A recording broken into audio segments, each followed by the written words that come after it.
up everyone, TJ here. I'm back out in Hintertux, Austria, and today we're gonna be taking a look at the CAPiTA Outsiders. Let's check it out. All right, I'm gonna start off talking about the tech, but first, for reference, I weigh around 150 pounds, I'm 5'10", and we're riding this snowboard in a 154. So the Outsiders is gonna be CAPiTA's high-end freestyle twin. It's gonna be very capable for all mountain riding and exploring the whole resort as well.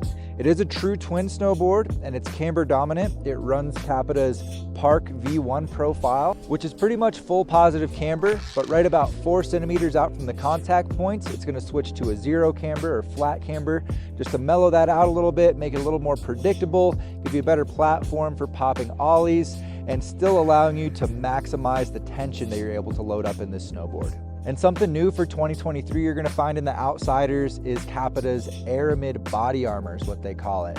So Aramid is a very durable fiber. It's the same material that bulletproof vests are made out of, like Kevlar. And you're gonna find a wide section right around the contact points and the tips here that narrows out and runs down towards the insert packs. The main idea with throwing that in the layup is adding durability to the snowboard, and it's also gonna have some dampening benefits as well. You're also gonna find CAPiTA's Tech Nora flax boosters in this one, which is 2 pretty wide stringers. They're about 30 millimeters wide, running from tip to tail down the snowboard, and you're gonna get one towards the heel edge, one towards the toe edge, just outside the insert packs. And the idea with those is to increase the overall energy in the snowboard, help you get a little bit more snap and pop out of it, as well as add some more dampening properties. I also want to highlight the core you're going to find in the Outsiders. One thing you'll notice right away with this snowboard is that it's pretty light, and that's because the core is loaded up with paulownia wood. It's a lighter weight wood, also adds even more dampening, and it's just going to decrease the overall weight of the snowboard, helping make it that much more maneuverable. And the last thing I want to mention is that you're going to find a high-end sintered base in this snowboard, which is known to be a faster and more durable base material compared to an extruded base, but you do want to make sure to wax it often to maintain a nice, fast, consistent glide out there. And that's going to be it for a quick tech breakdown. Let's start talking about how this board feels out on snow.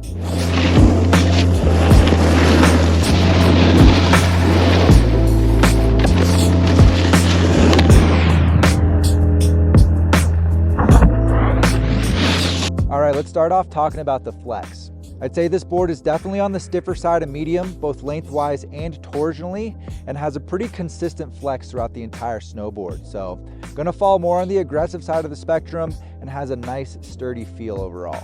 But if you are trying to get some flex out of this snowboard, maybe you're in the park or you're trying some butters or flat ground type tricks, this is a board that's definitely gonna make you work for it. You're gonna be fighting against that camber, that stiffer flex, and all the additives in this snowboard, which does make it a little bit more challenging to find those balance points. But if you're a more experienced rider, which is who I'd be recommending this snowboard to, you're definitely still gonna be able to do it, but you're gonna have to put in a little extra work.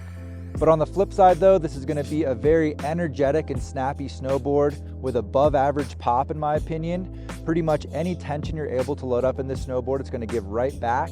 Has a great feel for park laps, and really anytime you're trying to get this board in the air, it's gonna come through with a great energetic feel to it. And as far as carving and exploring goes, this board is gonna maintain a confident and capable feel out there. Even as you start to push it and get it up to those higher speeds, you're really not gonna find much chatter in this thing. I think all the additives do a really good job ironing that out. It's gonna be able to power through crud and choppier snow as well.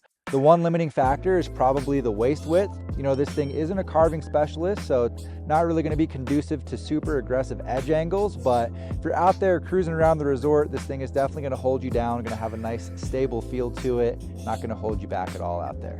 And for those of you wondering how this board's gonna feel in powder, obviously we didn't really ride any soft snow out here, but at the end of the day, this is a true twin park board. It's not super wide, basically full camber, so not gonna be doing you any favors. And you know we're gonna talk about how this board feels in the park. We spent pretty much all day out here doing park laps. And I'd say this board is definitely more jump leaning, falls a little bit more on the aggressive side of the spectrum, gonna come through with a lot of stability, gonna come through with a lot of energy, gonna be capable of hitting the largest features in the park. So I'd say better suited for more experienced park riders that are gonna be trying to hit those bigger features, trying to reach those upper levels of park progression where stability starts to become a lot more useful. It still feels pretty comfortable hitting jibs and rail features. That energy and pop is nice for olling up onto those types of things as well. But with that stiffer flex and the camber, it is gonna make it a lot more challenging to do presses and more technical type tricks. So maybe not the best choice for mini shred, but if you're out there trying to hit larger features, whether that's rails or jumps, I think you're really gonna enjoy the feel of this snowboard overall. Overall, I'd say the Outsiders is gonna be better suited for more experienced, freestyle focused riders, looking for a board that's gonna come through with the stability and the energy to help them progress up to the larger features in the park. Could also be a good choice if you're looking for a twin that's gonna be versatile and capable for exploring the whole resort.